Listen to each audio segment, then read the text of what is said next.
You're listening to Feathers, a podcast of stories of women walking in faith. I hope these stories inspire you and encourage you to take flight in your own faith. I'm your host, Amy Bennett, and this is Season 6, Episode 3. Feathers is an outreach of Abiding Ministries. Find more encouragement at abidingministries.net.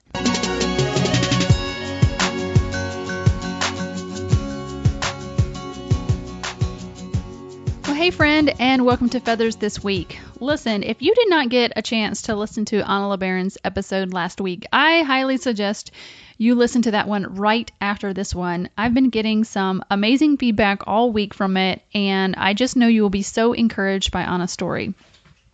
One more thing I wanted to let you know is that I will be leading a group of folks through my new Bible study, Rich, Discovering God's Abundance in and Through Your Life. It will be starting the week after Easter, starting on April 23rd, and it will go through the first week of June. I know many of you are in studies for Lent, so you can finish those out, and then we can start this one, and then you'll be done before summer really gets going. I will be creating a Facebook group for us to do that soon, and to make sure you are in the know, get on our email list over at abidingministries.net/signup. All right, so let's get to this week's episode. This week we have Heather Avis. Heather is the voice behind the popular Instagram account Macy Makes My Day. Last time I checked, I think she had over 70,000 followers. Heather posts pictures of her family. She's married to Josh, and they have adopted 3 children, 2 of which have Down syndrome, and they are so precious. But adopting was not in their plans at all, and it's something that she really fought God over. And Heather's going to share today the struggles that they had with infertility, and then how God began to place their family together. So let's go ahead and get to it. Here is my conversation with Heather. Well, hey, Heather, and welcome to Feathers Today. Hi, Amy. Thank you so much for having me on. I'm so glad that you're here. How about we start off and you can introduce yourself and your family to everyone listening? Sure. So my name is Heather Avis, and I am married to the most handsome man, Josh Avis. We've been married 14 years. We've been together much longer than that. We were wee babies when we met. Not really. We were teenagers, but sure does feel like it. And we have 3 beautiful children who are also kind and smart. 8-year-old Mason, a girl Mason, a 5-year-old Truly, who is also a girl, and our son is 3. His name is August. Our youngest and our oldest both have Down syndrome, and all 3 of our children are adopted. So that's the very quick explanation of the family. You have got that down. I've said that a few times. Yes, that's fantastic. And we are going to talk a lot about your family today and how it came together, because we're going to talk about really your journey that you've documented in the new book called The Lucky Few. So why don't we just start right there? Like, what does that mean, the lucky few? Yeah, so I first started saying the lucky few when we have an Instagram account, Macy Makes My Day, and I initially started it just to promote Down syndrome awareness and adoption when we just had our eldest daughter. And I started saying the lucky few, and it just hit me that there are so few people who have a child with Down syndrome. And those of us who do really are incredibly lucky. And so, or not even just a child, have someone in their life who's dear to them who has Down syndrome. And we're so lucky if we are amongst those few people. And I felt as my journey into motherhood expanded and just in living more life and taking more risks, that really the lucky few goes so much farther than that, that it's this idea that all of us have opportunities to step into these unknown places we feel God nudging us towards. And when we do, we get to experience Him more fully, and we get to experience His beauty in the things that He's calling us to that might seem utterly terrifying. So those of us who actually take that step, say those scary, risky yes, and get to discover God in that way, we are, in fact, the lucky few. Oh, man. So it goes beyond just Down syndrome. Yes. Oh, man. I love that. That's just such the heartbeat of this podcast. And I want to start using that tag, the lucky few.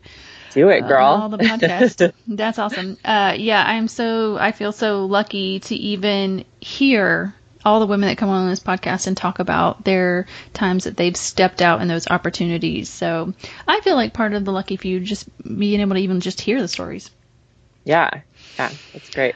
So let's step into your opportunity and your story, and it really does revolve around your three children. But your story really starts in a lot of pain, which I think is it's just so interesting, because I feel like so many people believe that God is there to make our life easy and pain-free.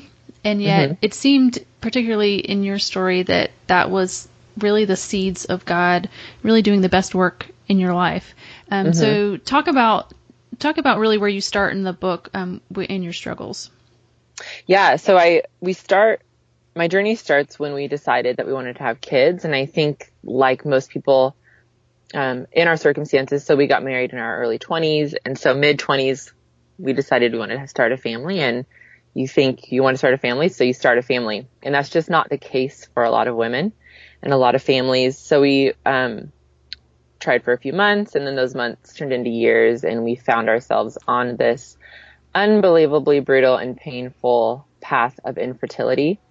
And one procedure would lead to a next, and one finding would lead to another, and just all these doors opening into a couple years later, from finding out we couldn't have kids, and then trying to naturally still, but using some medications and seeing specialists and things. Just being told that I, in fact, am totally infertile, and our only option for growing a family would be in vitro fertilization, IVF, or adoption. And for me, my journey in infertility, when I came to that crossroads, I was left I just felt really bruised and fragile, and I couldn't imagine pursuing an IVF. It felt way too invasive, and I just felt too fragile. So we had thought about adoption, and in those years of infertility, so that felt like the most likely next step, and we just found ourselves taking that big leap towards adoption. Well, let me stop you there, because when I was reading the book, it's the chapter where you're talking about your struggles with infertility, and you get to this point where you say you woke up with no new plans to fix my problems and gain control of my situation. I felt like a pile of ashes, my purpose and abilities consumed by a fire, and like a pile of ashes being blown in the wind, my hope for becoming a mother swirled around me, a dirty mess. Yes. And yet, in that moment, I actually, my notes here say tears, and I say God was right in this moment. And it was just amazing reading that, and just imagining you waking up with that terrible news and all the struggles for the years, and yet knowing that God was so strong in that moment, and he knew what was going to happen. And you say that God's word whispered in your ear, there is beauty here, yes, even here. So what is that moment like, and what is that beauty that was right there with you? Oh my gosh, it's making me all teary-eyed over here. It really did feel like I had so many moments in that season, and especially right after I got the diagnosis of my infertility, where I would come home from work feeling like a zombie. I would literally walk up to my room and collapse on my bed. And what I wrote about, I felt like a pile of ashes, in the sense that I'm such a controller. I just was trying to do anything I could to grab a hold of putting a baby in my womb. And when it came down to it, that ability and that desire were totally burned up. And if you can just picture ashes blowing around you, you can't grab a hold of anything. There's nothing there to hold on to.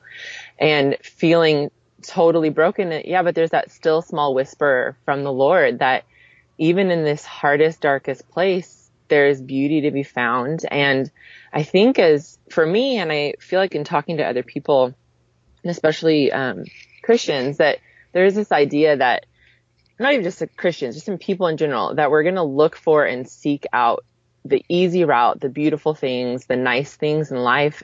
But a lot of those things are sitting underneath the dirt and underneath the ash, and you have to sit long enough in the pain and the heartache in order to discover them. They're not really easy to discover.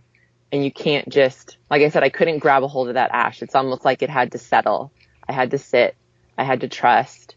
But in the sitting, in the waiting, in the trusting, my heart is still broken. It doesn't change my broken heart, and that healing takes time. But even though my heart was so broken, God is so good, and God is still God, and he's just constantly there whispering to me. He was just like, there's beauty here. You're going to find it. Just wait. Just trust. And I think trust was such a big theme for you guys throughout your whole journey. So you guys are accepting this and kind of going through the grieving process, and you guys do decide to go through the route of adoption. But you said that that's not really something that was anywhere around you, which I don't know. I'm an adoptive mom, and Okay. I don't know. It's like, I feel like adoption has been like such a big thing, just in our culture. So that was a little bit surprising. So what was it, that really got you guys settled to go on that path? Right. So it is interesting you say adoption's been such a big thing in our culture, because this was all happening 10 years ago. Okay. And 10 years ago, I'm sure it was happening, but I think compared to today, 10 years ago, we didn't know anybody who had adopted. And today, probably 80% of the people in our lives we're close to have now adopted a child. And our kids probably have more friends who are adopted than not. So I think in the last 10 years, the trend, and I use that word loosely, towards adoption has increased significantly. But 10 years ago, we really did not know anybody. And so God just put in our path this incredible family at one of my coworkers' sons, and they had adopted their 2 children. And so they invited us over for dinner, and it was just one of those life-changing dinners. And the thing that was so great about it is, we entered into their home expecting something kind of different and maybe awkward, because adoption for us, the natural way to make a family felt as though to have a child grow in my womb, be of my own blood and DNA. And so we watched this family who don't look alike. They don't share each other's genes, just interact as a totally normal, typical, incredible family. And so we left there just full of hope, like, yes, this is great. I think that's what we're looking for, is this normalcy. That can be us. And we just started down that path of adoption. Well, I love that part, but just because I think it speaks so well to how important community is, and how important it is actually to share our stories, because it really just encourages other people. So you guys get to go down this list, and then you get an email that really kind of changes your whole life. Can you tell me about that? I love this moment. Yeah, I can. So we were in Europe, and the thing with adoption, I don't know how it was for you, or I can't speak for all adoptive parents, obviously, but it's this like, hurry up and wait. And with a pregnancy, you have 9 months, there's some planning. But we were waiting for that phone call. And okay, well, we're going to plan this trip, but if we get a phone call right before the trip, then we have to cancel this trip. And so we went on this trip to Romania. We were leading a group of people from our church and doing youth camps in the Transylvania Mountains. And this is our 3rd year in a row doing that. So we knew the trip was coming, and just a huge piece of my heart was thinking, please let me get this phone call. Like, as much as I want to go on this trip, I don't want to go on this trip because that means I have a baby. And leaving for the trip, I send an email to my social worker, letting her know we're leaving and we'll be away from our phones and blah, blah, blah. And then we go on to this camp, and it's incredible. And we end up back at our hotel, and I run upstairs to get a sweater. We're going to go with everyone to get dinner, and the laptop's in the bed, and I open up the laptop. Something's like, just check your email. And I check my email. There's an email from my social worker, and my heart drops like, oh my gosh, why is she emailing me? And then I had another moment of remembering, oh, she's just replying to my email. And then I read it, and she says something along the lines of, thank you for letting me know you're going to be out of town. Things have been really crazy here or slow here. We've had a couple babies with Down syndrome placed in our agency, and trying to find homes for them is always challenging. I'll let you know if anything comes up. Hang in there. Sincerely. And the email, I read it, and instantly God did something in my heart when I read babies with Down syndrome, or these words. And my social worker was not offering these babies to us as an option because she knew we said no to Down syndrome. One of the babies had some serious health issues, and we had said no to all the things these babies were on paper. So she was just kind of like giving me to temperature of what's happening at the agency. And I read it, and it just instantly, my heart changed. And I remember thinking like, no, Lord, we're not doing this. Like, this is not, don't. Let's just stop now. Don't even think about it. And as I made my way back down the stairs to my husband, I just knew that nothing was going to be the same ever again. I love the quote that you have in there, that you slammed the laptop closed and you said, "Dear Lord, what are you doing? Please don't change my heart. This is not in my plans." Like, I can see me totally saying that. Like, no. Like, you can feel your heart changing, but you're like trying to make it stop. I don't know. That just made me laugh when I read that. Yes. So true. So yeah, I can imagine, not your plans. Specifically, what about your I mean, I think the plans, what you're talking about, is that you just really wanted a healthy child, right? Yeah. Yeah, definitely. I mean, so often you talk to people who are pregnant and you say like, do you want a boy? Do you want a girl? And oftentimes the answer is, we don't care. We just want a healthy baby. And I think that for us, that was the same. We were growing our family. I don't care what gender. And at that point, with adoption, we could say we don't care what race or ethnicity, and other things we didn't care about, but we really just wanted a healthy infant. And so I think most people pursue motherhood that way. I think especially with the first kid, it was like, this is what I want, because that makes the most sense, feels the most normal.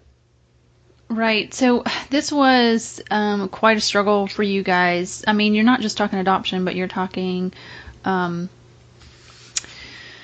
syndrome. So how did it go from you guys getting that email to you guys actually being possibilities with Macy?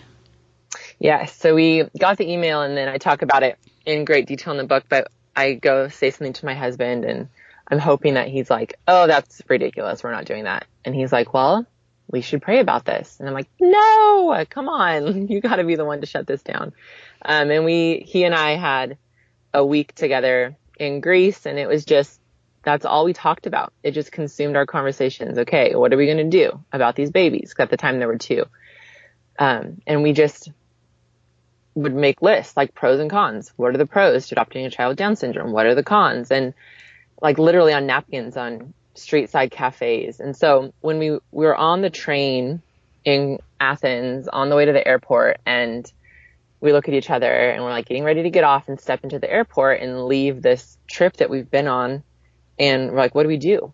And I said, well, okay, let's just ask more questions. Let's find out more. So we got home and we contacted the social worker, and by the time she got back to us, one of the babies had already been placed in a home like that a couple days prior. And she said, oh, I wish I knew you were interested. You guys would have been a great match for that baby. And then the other baby, they had just found out had some real serious health conditions that, there was just a lot going on when she was born, and there were different languages being spoken in the hospital and lots of different layers. And so I think a lot of her health issues got overlooked, and they showed up when she was about 6 weeks old in a very serious way. So they, at the time, were no longer going to place her because she was so very ill. And so at that point, I hung up the phone, and my husband and I looked at each other. We said, what just happened? And then the conversation turned to, what if we don't get a kid with Down syndrome? And we knew at that point that God had done a complete 180 in our hearts. And it would be a couple more months before we'd hear back from the agency that they had actually had a better understanding of what our daughter was dealing with health-wise, or what this baby was dealing with, and would we want more information. So at that point, we went to the agency and found out everything that we were going to be faced with if we were to choose to adopt this little girl. And knowing everything that ended up happening, you had serious, not only Down syndrome, but serious other medical complications, and you guys are really trying to figure out whether this is the right thing, and so many fears in this moment, I would think, trying to decide whether to move forward with this. Talk about, and this is really where we get into with this podcast, just doing the next step. Talk about that before you say yes. What are the fears that you had, and what is that like, especially in the eye kind of your faith? Yeah. So she had a serious congenital heart defect and would require open heart surgery. She had already had a heart surgery at, 6 weeks old or 9 weeks old, something like that. And she had a real serious lung condition that was incurable, that they didn't know if it would ever resolve itself. And at one point we had met with a doctor when we were trying to make the decision. And so initially in taking the next step for us, it always looks practical. I go straight to practical. So, okay, how can I make this work? I'm a total pragmatist. So it's like, okay, if this all feels crazy, well, let's talk to the doctor. The doctor will have answers. And everything that we were stepping towards with her, it's like, well, we'll talk to the agency. All right. The answers led to more questions. We'll talk to the doctor. Okay. Those answers are going to lead to more questions. There was never any resolve in, if we do A, B will happen. Mm-hmm. And so we talked to the doctor, and the doctor says, well, this is very serious. If the surgery doesn't resolve things, which maybe it can't, then I would give her lifespan like 5 years, maybe 8. And so we walked out of there thinking, seriously, who says yes to adopting a baby who could live to be 8? Like, who in the world does that? And so for us, the steps forward, and I feel like, sure, we had to have big faith to take these steps, but I also just feel really humbled that we were being totally drenched in God's grace. We could have said yes weeks before we did, and we just kept hesitating because it was so scary to say yes to this super sick little girl who happened to have Down syndrome. And by a few weeks into our decision making, the Down syndrome became a back burner issue because she was so sick. Like, who cares about Down syndrome? Mm. And then it's just the reality of, what does this look like for our family, for our life? We love to travel. What does this look like for the things that we're real passionate about? And how is our community going to respond? And what does this look like for financial? And can we cover all the bills? And with each thing that we tried to wrap our head around, God's grace just kept meeting us and refusing to let us close the door on her, to the point where we just said, okay, we're going to do this. And I think the thing for us, and the thing that maybe people don't always recognize, is when God calls us to something, and even when we take that step in faith, that it can still, like, for us, it was like a really weak, weepy whisper of a yes, but that God's going to take that little bit of us saying, okay, we'll do this, and he's going to use it in such grand ways. So I don't even know if that answered your question. I kind of just went off there. No, that's so good. And I love, when you're talking about this, and actually the chapter is called Ascarius, and you say that you learned that the best, that his best may be the very thing I wanted with all my heart to avoid. Yes. And that's so hard, because, like, there's this thing that you're, like, massively scared of. It's a massive undertaking, and yet right in the middle of that, that's his best. Yeah. It's wild. And it's so counterintuitive to cultural norms, and that we're pursuing these easy, nice things all the time. And, we've got our culture and systems in place whispering in our ear, like, you should have healthy child, a child from your own womb, all these things. And so when that's not happening, not only have we lived our whole lives a part of this world and society that's telling us, saying yes to a sick baby with Down syndrome who you didn't give birth to is crazy. So that's been, like, whispered in our ear always, but we're living in it currently, and it's all around us. So we're saying, we had these moments with Mason where it was, okay, we're going to say yes to her. And so we're on the phone calling my sisters and our families, saying, okay, so we met with, and they know we're made with a doctor. And it's like, we're going to adopt this baby. And it's just followed with heaviness. And I had just been waiting for this moment of, we're getting a baby, and my expectations of how that was going to be met, that moment. And so I just had to let go of so many expectations to get to the place where God needed me to be. And it was hard, and it was painful, and it was scary, and it was everything I had been trying to avoid, because I just didn't know, I just don't know better. I feel like we can never know God's goodness until we step into it. Yes. So I want to talk about that goodness a little bit. So you guys go down this path, and she has the surgery.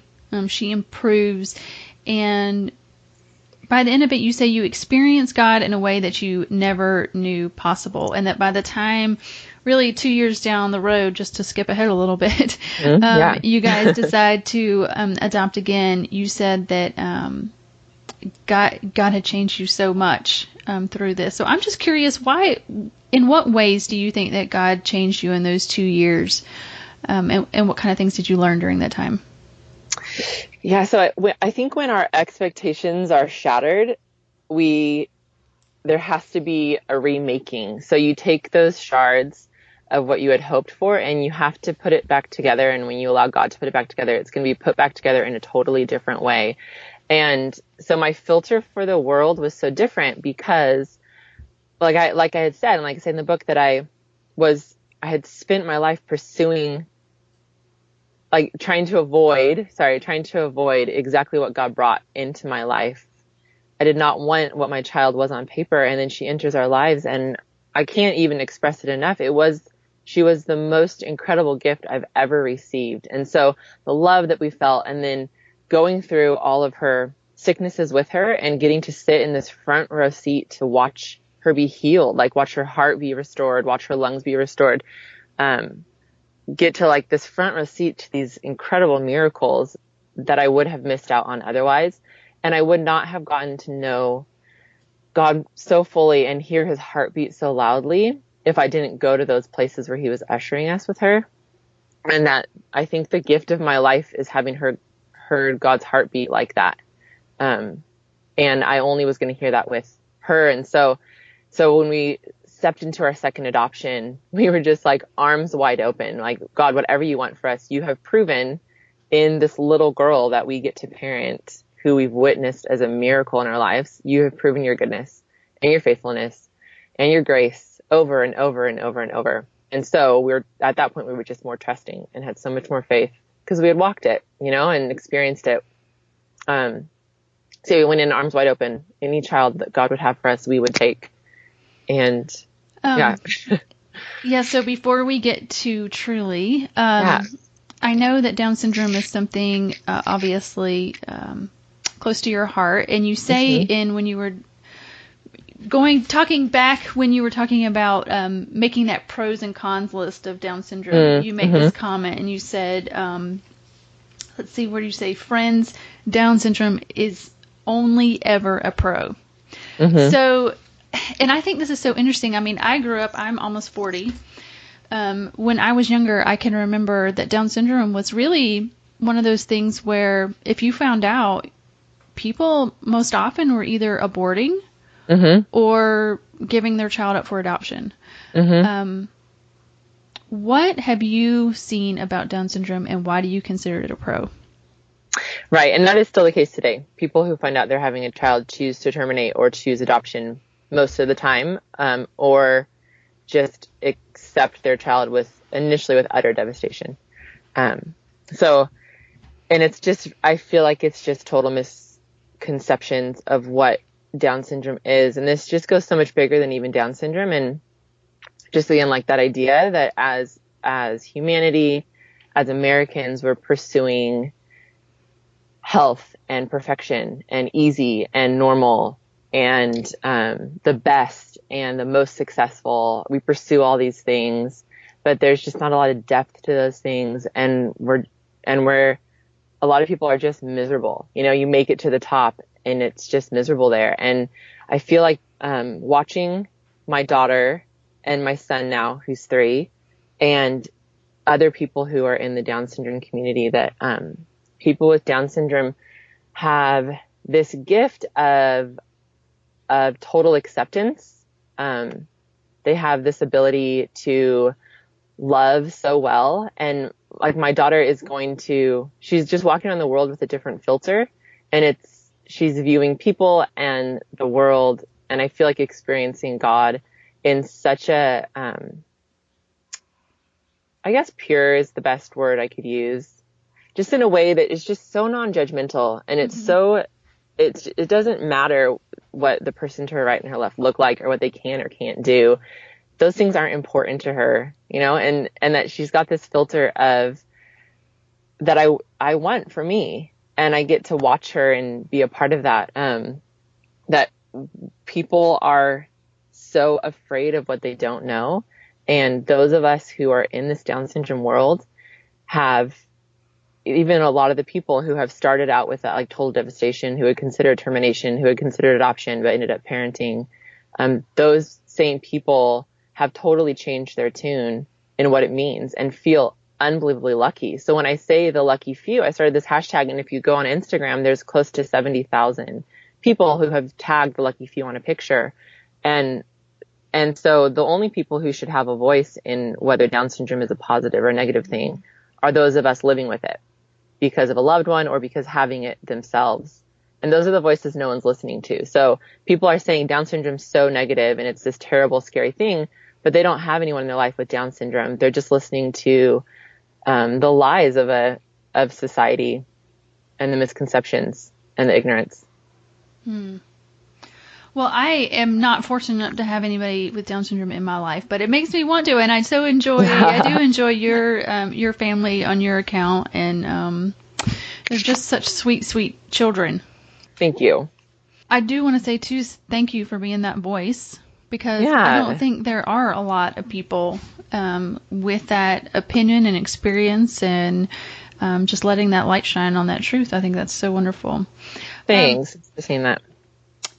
So you guys go through this the first 2 years, and then you guys get to adopt again. So let's talk a little bit about Truly's adoption. What did that look like? It was a little bit different than the first one. It was, right. So we went with our local county, and adoptions vary state to state.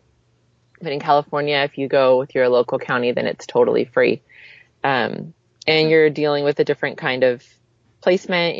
You're going to have a child who most likely has drug exposure at best, and probably a whole other slew of complications or health issues. And you're dealing with parents who are not necessarily choosing an adoption plan, but rather their rights are being terminated because they are found to be unfit parents. So you're dealing with kids who have gone through trauma, things like that. But again, we were just like, okay, God, whatever you want for us. And I've been a stay-at-home mom at that point for a couple of years. So we had one income. And so free was the right price tag for this next adoption. And so our hearts had changed for adoption. We were no longer just trying to grow our family. That God had also taught us things about loving orphans and caring for children in need. And so we no longer wanted to be in line for a baby that there were a dozen families waiting for or competing for. We wanted the baby that no one else was in line for. And we ended up getting a phone call for a little girl. She was 5 months old when we got the phone call, and almost 6 months old when she came home, who is just this anomaly within the system, who had no drug exposure in utero and no health issues. There's some family health history that is hers to know and talk about when she wants to, if she ever does. So we don't really share that publicly. But besides that, there's like this perfectly beautiful, healthy little girl that ends up being our daughter. And she is awesome. She's awesome. Pistol. I don't know what the word. Pistol, spicy, firecracker. She's so spicy. Many. Yes. Yeah, so you have a whole chapter called Love in Action. Yes. Where we can say one child sometimes is more difficult than the others. I have 3, and I have one that's more difficult than the other. So I appreciated this chapter so much. But you just give encouragement to moms out there who might have a difficult child, and you just say, friends, I want to tell you that it's okay. Mm-hmm. Yeah. I went much too long needing to hear those words and not hearing them. And I mean, my daughter's only 5, but I just needed to know that, especially in the adoption world. And then I have friends who have kids who aren't adopted and who have natural born children who it's their hard kid. And I talk about it with one of my good friends, or a couple of my really good friends. And I just needed someone to say to me, it's okay that you have a lack of emotional love connection with your child. That's okay. It doesn't change that you love your kid, and that love is an action. I mean, if you look in the Bible about what God talks about for love, it requires action always. I think the emotional piece is a bonus. And so God was teaching me that through Truly. I just didn't bond with her like I did with Mason. And I just didn't, she's a hard kid. And I think even if I had birthed all three of my children, she's just a hard kid. Her personality is hard, and that's okay. And, we're figuring each other out, grace upon grace upon grace. And she's incredible. She's an incredible little girl. So she's taught me so much about the love of God, and that, that's going to require me to make sacrifices, and it's going to require me to show her love through my actions. Well, this was such an encouragement to me because I have two older biological girls, and then we adopted from social services our son. Mm-hmm. And it won't be any surprise to anybody to hear that he's my difficult one. Mm-hmm. And for so long, not for so long, we've only had him for 2.5 years, really. I felt like it's been difficult because I didn't give birth to him, right? Mm-hmm. This chapter just kind of gave me hope to say maybe he's just a difficult child, even if I had given birth to him. Yeah. Maybe he's just a difficult child. And I love your comment in there that said, Truly was a challenge, but it was, but you say it was I that needed to continue to be refined. Yes. That it wasn't just about the child. It was about us as parents, or you as a mom, being refined. And I just find that so much. I know I've grown in the 2.5 years since we've adopted, that I have changed so incredibly much. And it's really a gift, but it doesn't make it easy.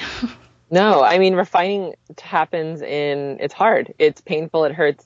It's requires death to self. It requires, it talks about a refinement. You're going through a flame. So it's not going to be some lovey-dovey feel good thing that's happening to us. It's that there were parts of me that I didn't even know needed to be refined that she brought out. And that's not on her. That's on me. I am selfish, more selfish than I thought. And I'm less patient than I thought. And I'm greedy. And I'm all these things that I thought I'd worked that out. And I hadn't. Oh my gosh. Yeah. And so to work it out, it sucks. It totally sucks. But it's necessary. And I'm grateful. I'm really grateful for it. Yeah. Well, it was just such a good reminder to, one, that it just may not be related to the birth or, versus adoption. And two, it's just a reminder that love is an action and it's not an emotion. Yeah.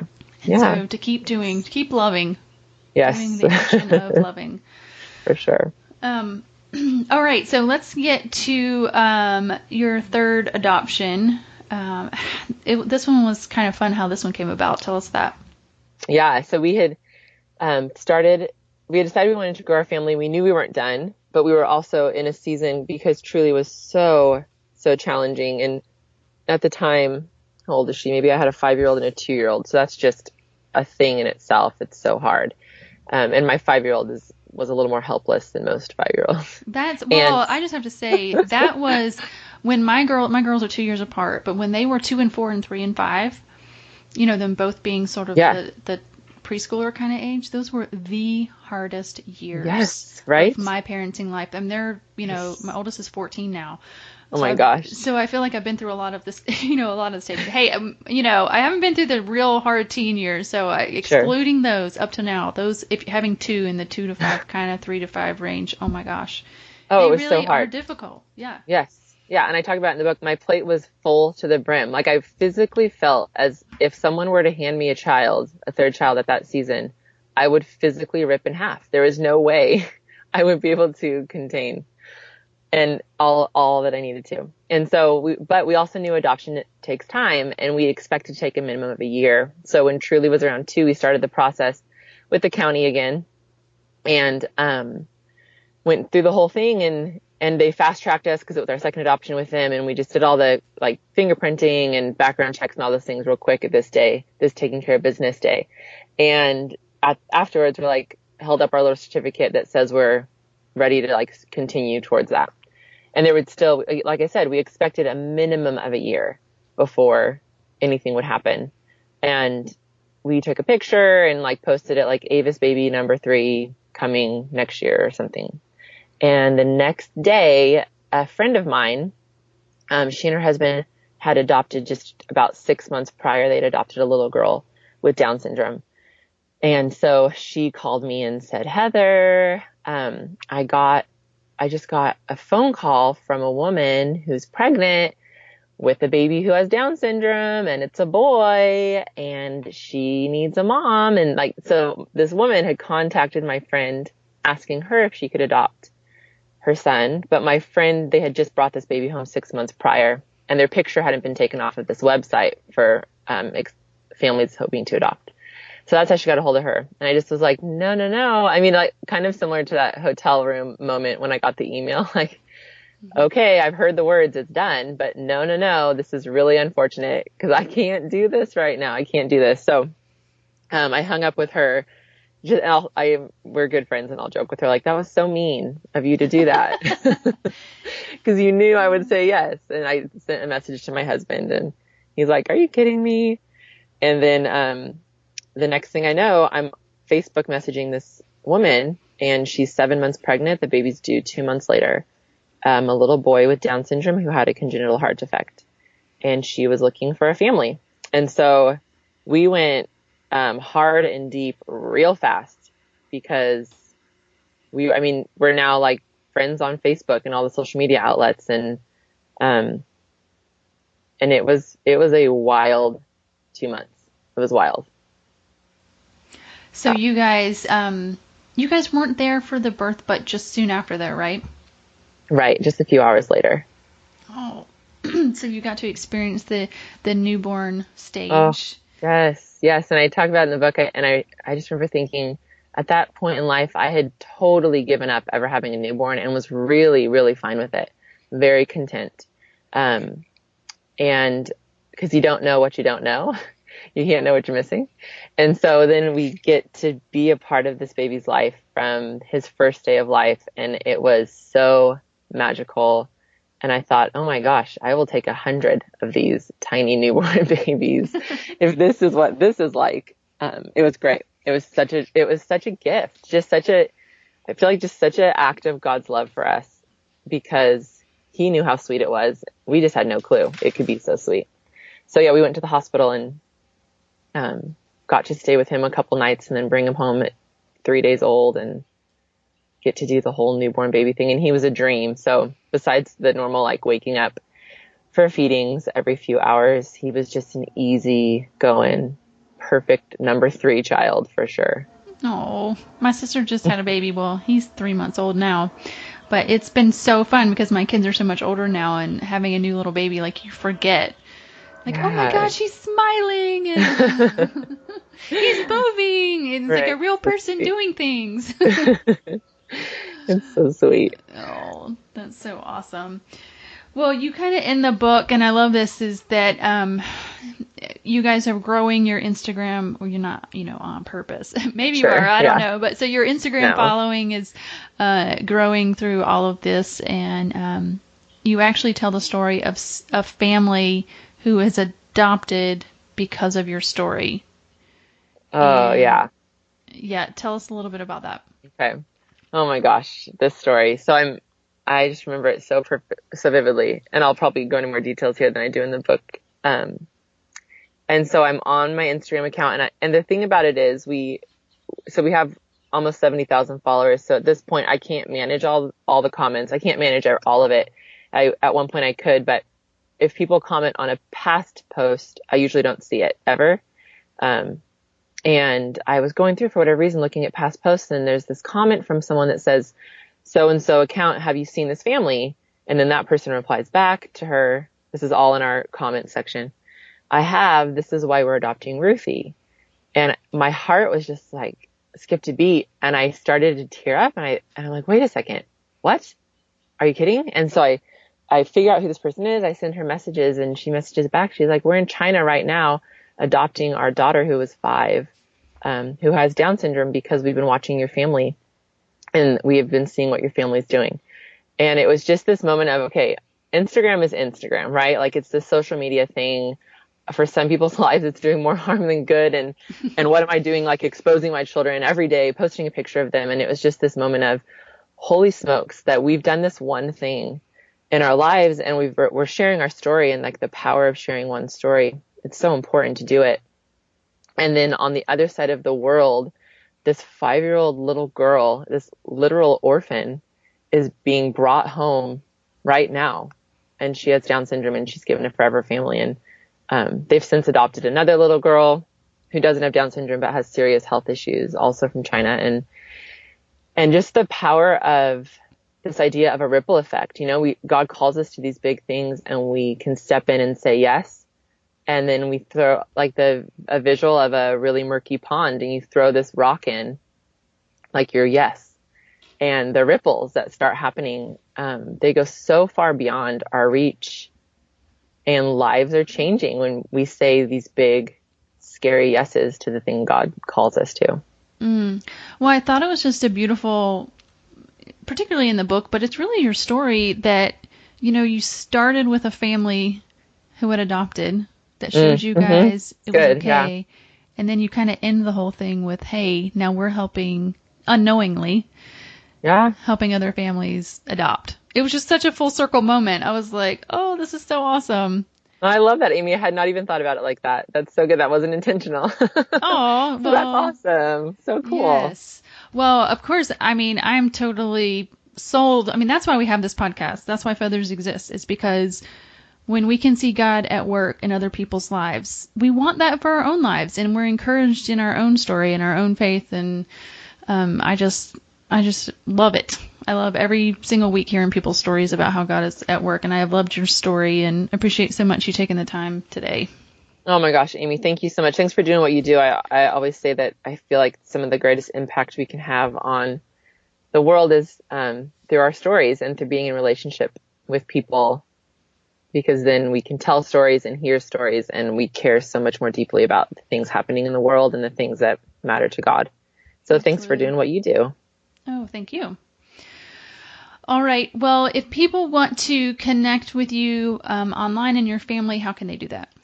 So online, we are heatheravis.com, Facebook, Heather Avis, and on Instagram, which is our biggest social media platform, it is Macy Makes My Day.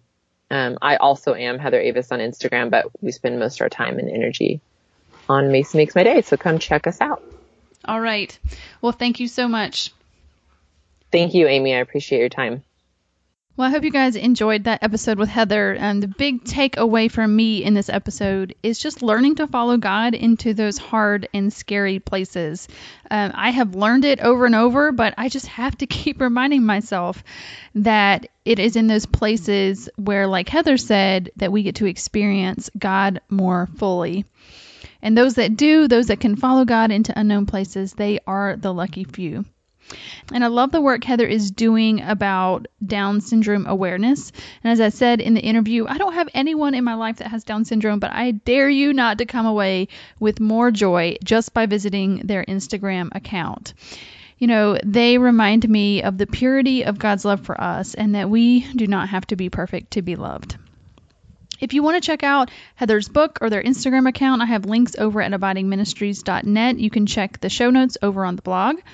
I also wanted to remind you we have new social media accounts over at Instagram.com/abidingministries and Facebook.com/abidingministries. I would love if you could share it with your friends. Also, I haven't said it in a while, but if you haven't left an iTunes review on the podcast, that would be super helpful too. So guys, thanks so much for listening, and we will see you next week on Feathers.